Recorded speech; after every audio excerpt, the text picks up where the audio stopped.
Hello, this is the Elsie Silver tier ranking list that I've been talking about because I have so many feelings that need to be put out into the internet, and I feel very strongly about some of these, so this will be a little bit long and there will be rants, and there will be all the spoilers. So, I just finished Reckless today, so we're gonna have the full gold Gold Rush Ranch series, and then everything that's out for Chestnut Springs. I think there's going to be a book about Bo, but obviously it's not out, so we're not going to worry about it right now.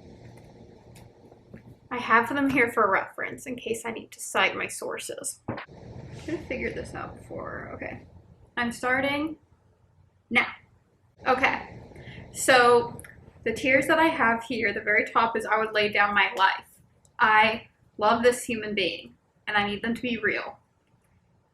Next is besties. So, like, I probably wouldn't die for you, but I like you a lot, and we're besties. You're fine is kind of like, you know, you're there. I probably wouldn't, like, go out of my way to be besties with you, but we're buds. Then something's off for people I just feel are suspicious, and something is just a little bit off about them. And the bottom is blood boiling. This is like Umbridge level hate for this person, okay? So, these are all out of the order that I meant for them to be in, so I'm gonna try and go in order of the books. So we're gonna start with Off to the Races, meaning we're starting with Billy. Okay. Billy's been up and down in my list. Like, the way that she handled Violet with Cole was great. The way that she handled Stefan made me furious. And she's a little bit of a baby. Like, she's a little bit childish.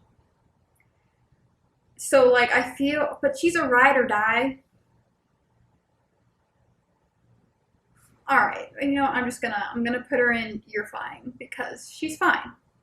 She's fine. Vaughn is going in besties. I do like Vaughn more than Billy. As much as Billy annoys me, I think her and Vaughn are soulmates. Like, I think they're absolutely soulmates. Billy's just a big baby about a lot of things. Like, the significance of Vaughn agreeing to sell Dee Dee at first, like, the seriousness of it was completely undermined by the fact that she pitches a fit all the time.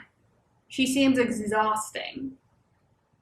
Vaughn just seems like a sweetheart. Like, he seems like he's dealing with stuff, but he's funny and he's sweet. And my first thought about them as a couple was that they shouldn't work out. However, I do think that they just might be soulmates, and he just might be able to put up with her the only way that anybody ever could. And maybe I just personally shouldn't date Billy. So I do think they're soulmates, especially the scene where she's crying over Dee Dee and he just knows exactly what she needs. It's very sweet. All right, let's go through some other characters that were in that book. Hank, where's Hank?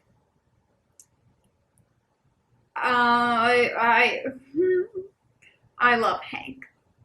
Hank is Billy's, like, adopted dad, and turns out to be Stefan's real dad, which was super soap opera-y. But, you know, I love him so much, but I feel like there's other people I would be more likely to lay my life down for, and I don't want to fill up that top spot prematurely. So we're going to put Hank with Vaughn. Is there anyone else from that one? I know that, like, Stefan was introduced in this one, but we're going to talk about him when it's his book. So next we're going to go to a photo finish. And I have very many thoughts. Let's start with Cole, okay? Where's Cole? Cole, I would lay down my life for him immediately. No hesitation. I love this man. I love him so much. However, Violet Eaton. My blood is boiling. Boiling. I can't stand her. Cole deserves better than her. She drives me crazy. Okay, so let's just compare the things that each of them are bringing into this relationship. She's dealing with the fact that some guy she was kind of seeing online who told her that he didn't want to show his face, reconfirmed that he's not showing his face and was kind of rude about it. And she's also dealing with having a bunch of brothers and a dad who love her too much and are overprotective. So that's what she's got going on. Cole watched his dad die, being trampled by horses in front of him as a child. He went to war, saw his friends die, lost a leg, and then his fiance at the time destroyed him so much emotionally about it that he couldn't have sex. He didn't tell anyone about the prosthetic. She only found out almost by accident. Okay? She is so disrespectful of what he's going through. The man's in therapy. The man's in therapy all the time. He's working on it. And he goes through the whole book realizing that he needs to be taking charge of his mental health and everything. And I think that she made it worse. I think that she made it so much harder than it needed to be. Let's see. I have a lot of Post-its in here, so let's see if I can find some examples. Oh, so she's like, I totally hate him for how he handled that, but then she randomly is like, let's go for a drink. I'm getting whiplash from you, girlfriend.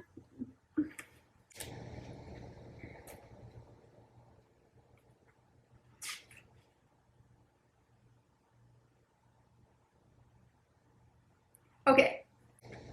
The part where Cole defends her when Patrick is getting in her face, and she punches him, and then Cole's trying to check on her, and she's like, I'm good. And then she walks off. She's like, I'm good, and walks off. She goes, the worst part of me is deep down, I want Cole to follow me. Shut up. Communicate. He didn't deserve to just be left out there like that. Freaking ridiculous.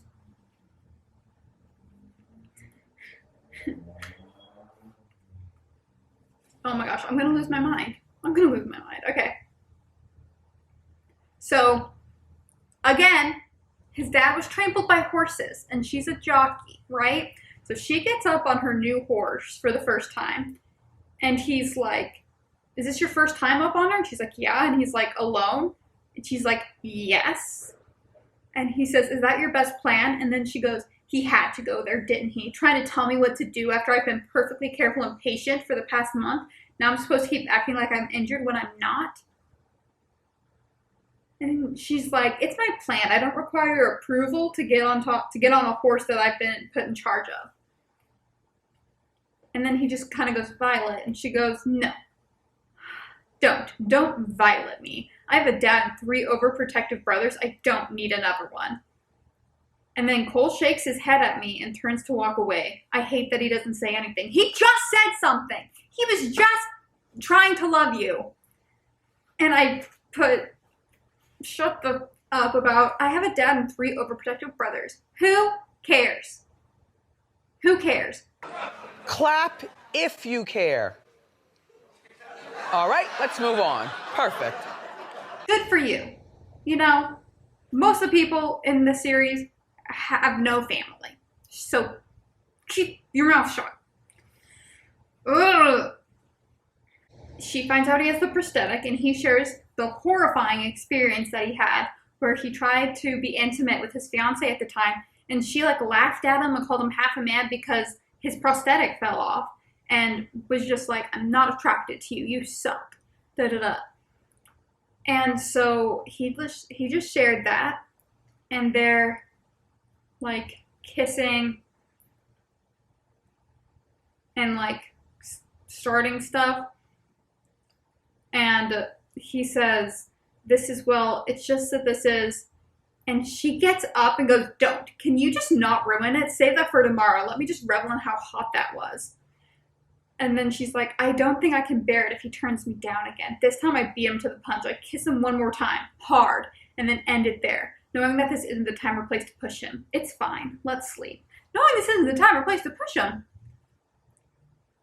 His prosthetic is broken. He's actually missing half of a leg right now.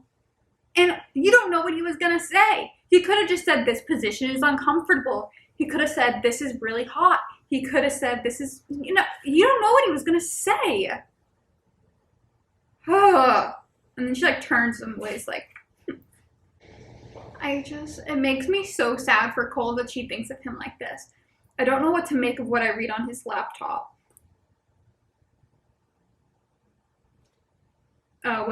This is when she finds out that he's been messaging her. I'm half in love with the man, the other half wants me to shake some sense into him. He's so damn broken, so full of fake bravado. You can't call him broken. If you love him, you can't call him broken. Everyone sees cool, calm, and collected, emotionless. I think I might have at one point too, but now all I see is sad. Closed off, lonely, I'm scared he'll break me. Loving him feels like a big responsibility. Ew. That, like, she just thinks she's so much better than him.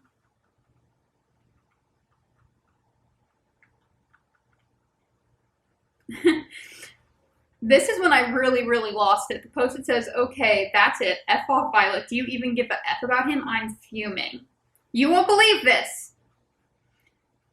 So she falls off a horse in front of him. Remember, his father was killed by horses trampling him after he fell off of a horse. Okay? So he runs over and he's like having a panic attack. He can't breathe and he's saying to himself, I'm too fucking broken to even help her when she's on the ground. And when he gets there, he's just like, are you okay? Are you okay? Are you okay? Are you okay? And she says like, hey, I'm fine. She tries to sit up. This is from his point of view. All my first aid training kicks in and my arm shoots out to hold her down. What if she has a spinal cord injury, a brain bleed? She could be in shock. When I watched my dad fall, he never got back up. Cole, let me up. I'm fine. I was just winded. Her lung could be collapsed. And behind, Billy is looking sad and says, just take a minute, Violet. Billy says that, so I don't need to. Thank you. And he says he's intensely grateful. Thank you. Billy? You guys, Violet shoves my hands off and sits up frustrated. If I tell you I'm fine, I'm fine. I don't need to be handled with kid gloves just because I'm the same size as one. I wrote, we get it, you're small. You're so small. Then she turns to him and says, Cole, babe, it's nice to see you, but I'm working right now. I'm coming to your place when I'm done. Billy, let's go again. Like, give him a second. And then he says, I feel like I'm having an out-of-body experience. Are you joking? And then Billy is like, you need to calm down. And she tells her one of the best quotes of the series, but sometimes when we care about someone, we make their priorities our own. And then she goes, didn't know you were on Cole's team. Makes me furious. And then they end up breaking up.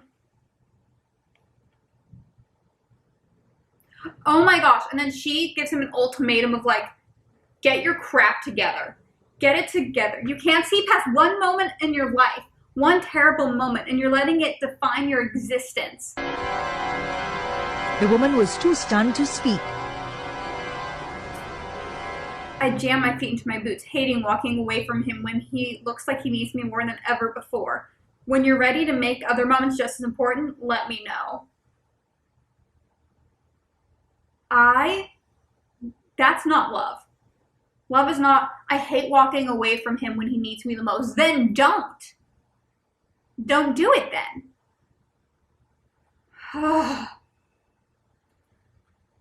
And then Cole's just perfect. Oh, and when they broke up, she took the horse that they had been like raising together. It's technically hers, but he built it a shed at his house. I wonder if Cole's sitting outside looking at the same sunset. He liked to sit outside with Pippi when he couldn't sleep. But I haven't taken her back over there yet. Something I feel bad about. I left and took the one other living thing he enjoyed spending time with. Are you serious? And I hate when people say, I feel bad about that. No, you don't, because if you felt bad, you wouldn't have done it.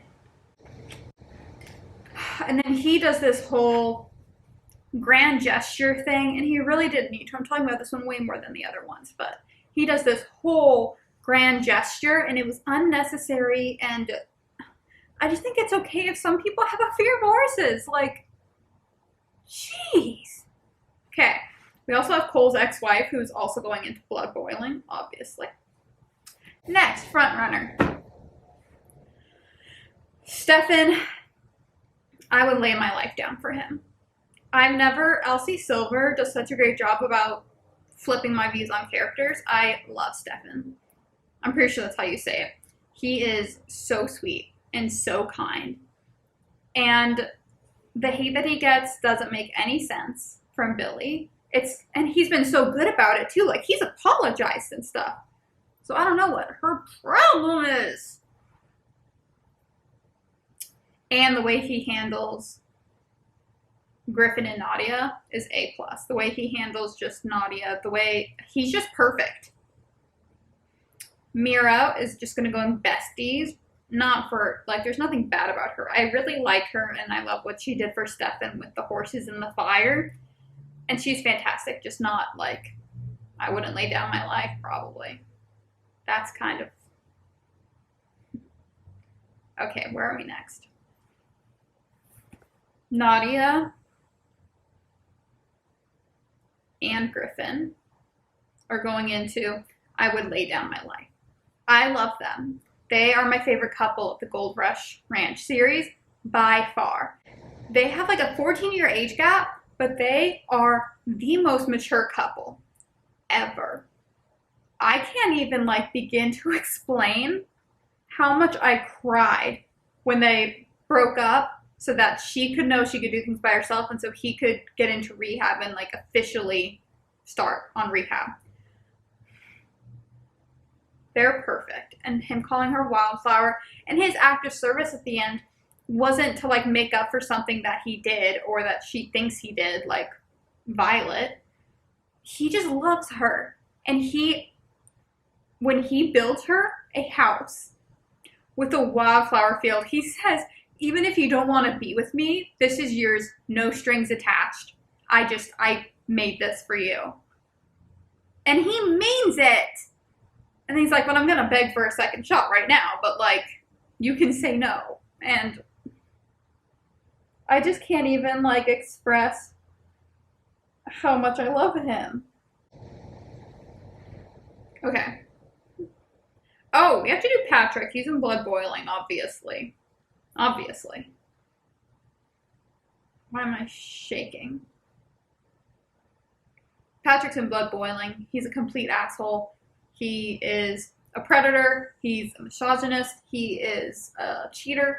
He is simply the worst. He's the worst. I think that's it for Gold Rush Ranch. Oh no, Griffin's ex-wife, also blood boiling.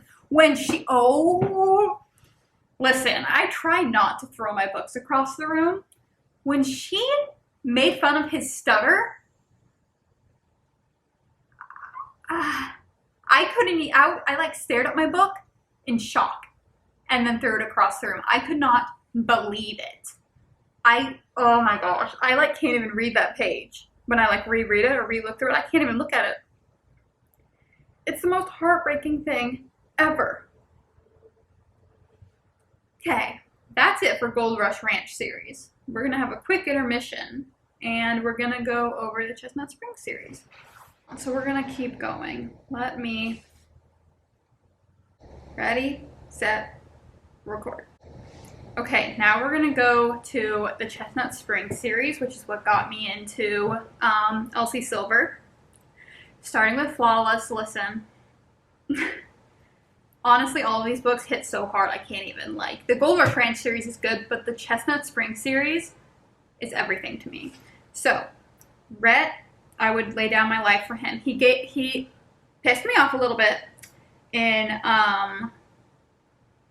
Reckless because of the way that he was treating Winter, but to be fair, Theo talking to Kip later was very much giving the same vibes of just very, very protective of your person. And honestly, like, if we didn't have Reckless, I would hate Winter too. So I'm gonna give him a pass because he came around, and he came around well. Summer, I would die for her. She is too kind. Like, she reminds me of Nathan in that I'm just like, you're so... This lighting feels funky. Whoa! Sorry. What was I saying? She reminds me of Nathan in that she's just so nice that I just want to protect her at all costs, and I'm glad that Red is there to do that. Like, I mean, don't get me wrong, she stands up for herself, but like the way that she forgives Winter so quickly is insane, and I admire it a lot. Speaking of the family, let's go ahead and do Kip. I'm going to put him in You're Fine. Before, I would have put him in Besties. Maybe even I would lay down my life. But after reading Reckless and actually, like, fully understanding how he treated Winter, I can barely forgive the man, honestly. And he did, like, come and bring that dollhouse, and it was very sweet, but it is quite hard to get over it. So he's going to go there for now. Let's do Harvey. Where is he? Where's Harvey? Where is he? Am I losing my marbles? Okay, well, unless I'm blind, Harvey's not in here. But imagine he's going in, I would lay down my life. Easy peasy, lemon squeezy. Every time I see him, I know something amazing is going to happen. He's an amazing father, amazing husband, amazing father-in-law, friend-in-law. He's just so accepting. Like the way he treats Winter, where he's just like, well, you are family, so this is... She was like, thank you for inviting me. I know this is like a family function. He's like, yeah, you're family. There's nowhere else you should be. And I love him. He always gives the boys the best advice. We can go ahead and do Robert now, even though he's in Flawless and Reckless. He's obviously going into Blood Boiling. Just the way he treats both of those girls is so psychotic. And asking for a paternity test is completely unhinged. My goodness, like, it's completely unhinged. As far as the couple goes, I don't know if I've given my opinion about any of the other couples, but I think it's quite obvious from what I've said about them, so. But Summer and Red are soulmates. They will find each other in every lifetime. I said this in my last video, I think, but the chapter 33, I think, heading is my favorite moment in literature. I actually have it as my wallpaper. When she texts him and says good luck tonight and he responds, I love you. Like, being in the book at that moment, I lost it. I was just, I love them. Okay. Am I missing anyone from that book? I don't think so. So next we're going to do Cade and Willa in Heartless. I'm so on and off with them, to be honest. Okay, so I don't think that they're soulmates. I think they're going to live a very happy life. I think they're very, very in love.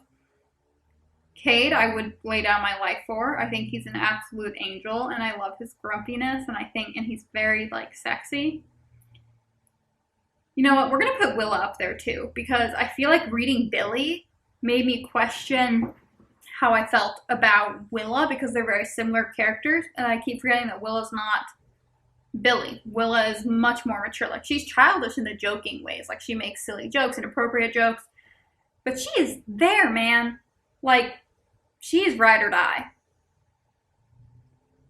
Like, the only time that she gets upset, other than when they're doing that whole jealousy thing that romance books do, is because she just wants to make sure that he knows what he wants. Like, she's not even mad, really. She's just distancing herself to give him time. I adore her. Talia is Cade's ex-wife and Luke's dad. She is the worst ever. Worst ever.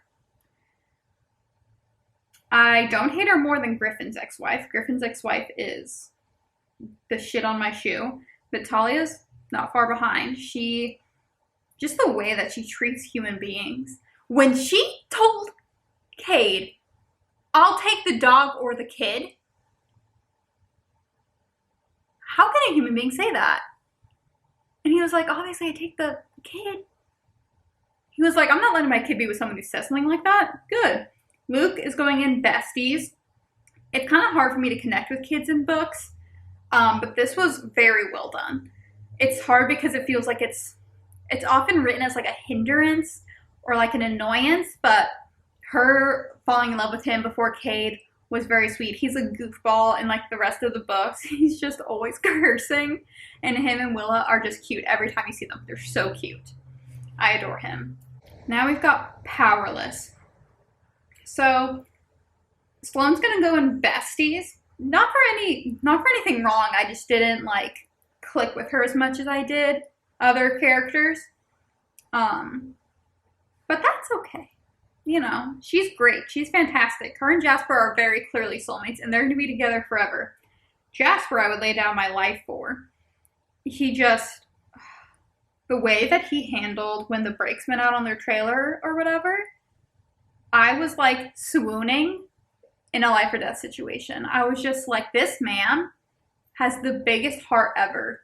And when he went to the hockey thing, not wearing his hat to like hide, I cried. I love him so much, and he is one of the hottest. Like, all of these books are very hot, you know, that's the whole thing. They're spicy cowboy romances, but the way he flips a switch from like pretty reserved to like unhinged is very hot. Also, he's a hockey player, so. From that book, also, we have Sterling Woodcock, who is going in Blood Boiling. That's Sloane's fiance, who cheated on her and who was just an absolute terrible human. So right along with that, let's go ahead and put Sloane's dad down there. I don't even care about his name, you know?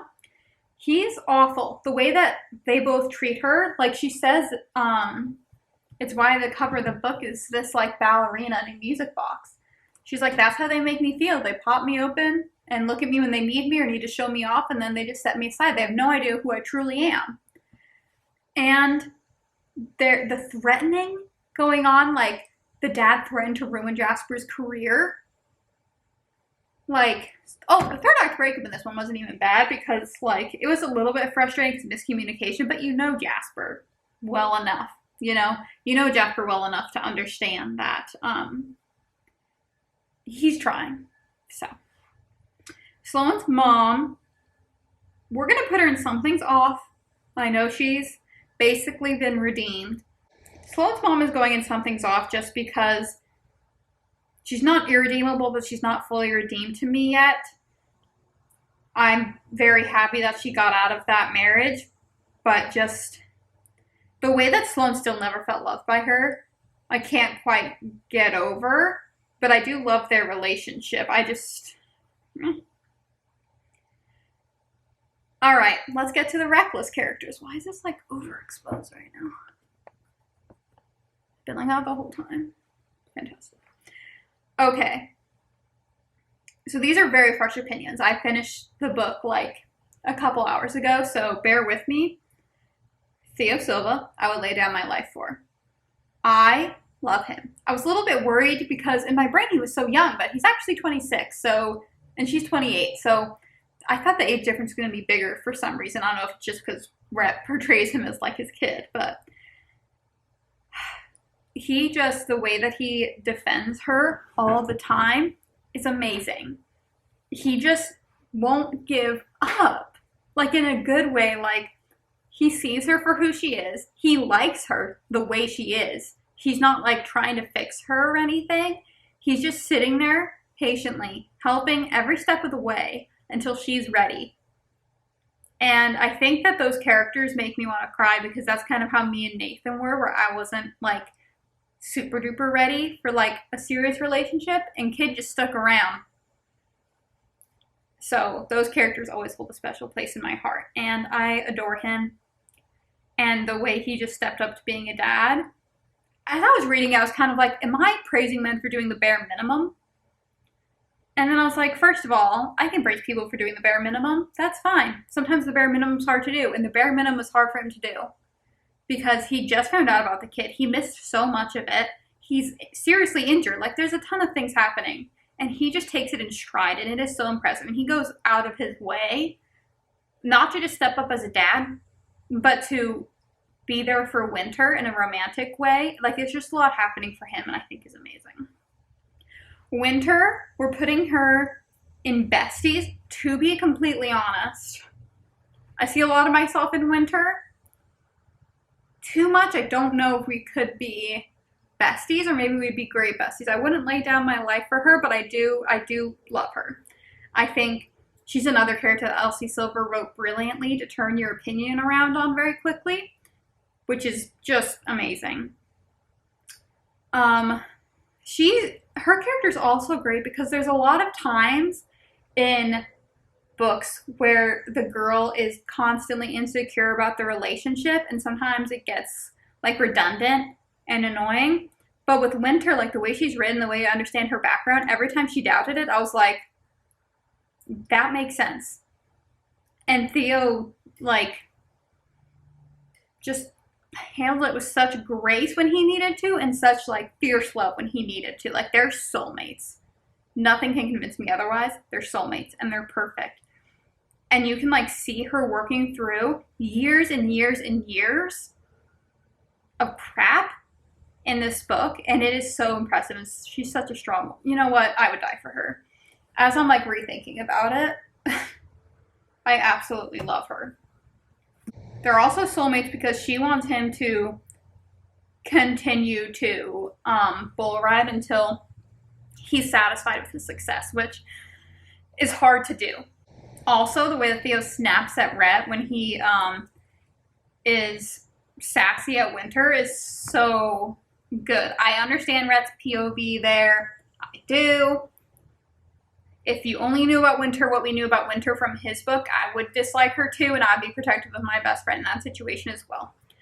So let's go ahead and put Marina in Blood Boiling and Jeff in Blood Boiling, because I just put Jeff is barely a character. I just put him in here because I hate him more than anything in the entire world right now. I knew that this was a pregnancy book. I knew that this was like an accidental pregnancy book. But when I realized like that he didn't know and it was because of this reason, I just about couldn't handle it. I lost my mind. I like called Nathan and was almost in tears. I was like, this is heartbreaking. Marina is just the worst wife, the worst mom. I can't even believe the way she treated Winter. I thought it might be a situation like with Kip to Summer as Marina is to Winter, but because Kip is way more awful to Winter than I knew about. But Marina's awful to Winter too, and sides with Rob. So, she's dead to us. Bo, man, this last one threw me for a loop, this last book, because I've always loved Bo. We're going to put him in besties right now. He was going to go and I Would Lay Down My Life. I have to bump him down just because of the way he spoke about Winter and the way that he's been treating people. And I do understand he has PTSD. And I just need to know more. Like, it's one of those things where I wish I could go into the book and like be like, Bo, let's talk. Like, I just want to understand you because all I'm seeing is you being a dick.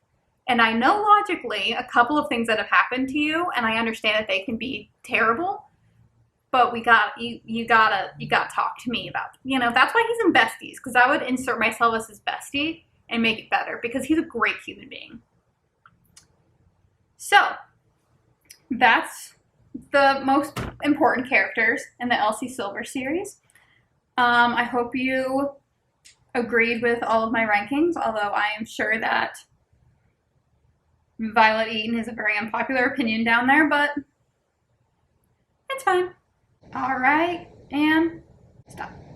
Thank you for watching this video and letting me rant about my feelings, and I'll see you next time.